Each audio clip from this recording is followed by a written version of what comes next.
দিনাজপুরের ফুলবাড়ীতে হলুদ, সবুজ এবং কালো রঙের তরমুজ চাষ করে ব্যাপক সাফল্য অর্জন করেছেন ২ নম্বর আলাদিপুর ইউনিয়নের ভীমলপুর গ্রামের আদর্শ কৃষক আব্দুল হামিদ।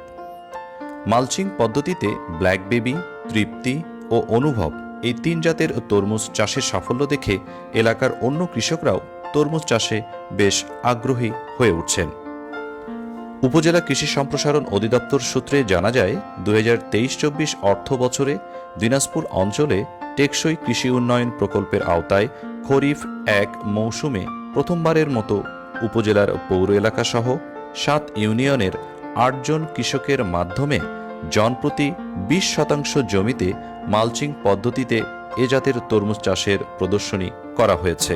এজন্য উপজেলা কৃষি সম্প্রসারণ অধিদপ্তরের পক্ষ থেকে ৮ জন কৃষককে তরমুজের বীজ, জৈব সার, জৈব বালাইনাশক সহ ক্ষেতের পরিচর্যার জন্য নগদ ৩,০০০ টাকা প্রদান সহ তরমুজ চাষের জন্য সার্বিক কারিগরি পরামর্শ দেওয়া হচ্ছে।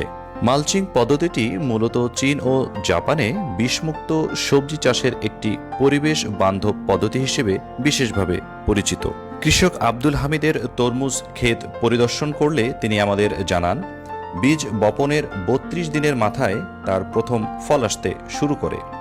এরপর সর্বমোট ৫৮ দিনের মধ্যে তিনি তার এই প্রথম তরমুজ বিক্রি করতে সমর্থ হন। তিনি এটাও জানান, বাজারে তরমুজের বেশ চাহিদা থাকায় তিনি ভালো দাম পেয়েছেন। প্রতিটি তরমুজ সর্বনিম্ন ৫০ টাকা থেকে সর্বোচ্চ ৮০ টাকা কেজি দরে তিনি বিক্রি করেছেন। ২০ শতক জমিতে তার মোট তরমুজের সংখ্যা ৬০০ থেকে ৮০০ হতে পারে বলে কৃষক আব্দুল হামিদ আমাদের জানিয়েছেন। হলুদ রঙের তৃপ্তি জাতের যে তরমুজটি রয়েছে, বাজারে এর চাহিদা তুলনামূলক বেশি এবং দামেও কিন্তু বেশ চড়া। ব্ল্যাক বেবি এবং অনুভব তরমুজটিরও বেশ চাহিদা রয়েছে বলে আমরা জানতে পেরেছি। ক্ষেতটি পরিদর্শনকালে আমরা দেখেছি যে প্রতিটি তরমুজ বিশেষ এক ধরনের জালি ব্যাগ দিয়ে বাঁশের মাচার সাথে বেঁধে রাখা হয়েছে।